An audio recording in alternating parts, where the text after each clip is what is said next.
వినాయక చవితి శుభాకాంక్షలు అండి అందరికి. ఏం స్పెషల్స్ చేసావమ్మా ఈరోజు? రామ్మ చూపిస్తాను.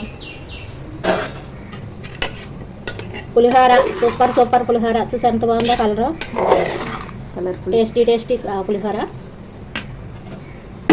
స్మెల్ చాలా బాగుంది. పరమాన్నం చిక్కడ పాలతో చేశాను. సూపర్ టేస్ట్ అయితే అదిరిపోయింది.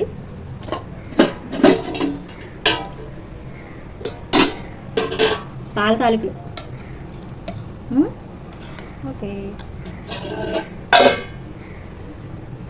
గారెలు, వావ్, వేడివేడి గారెలు.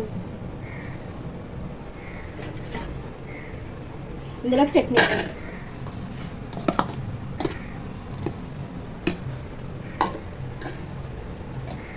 ఉండ్రాళ్ళు.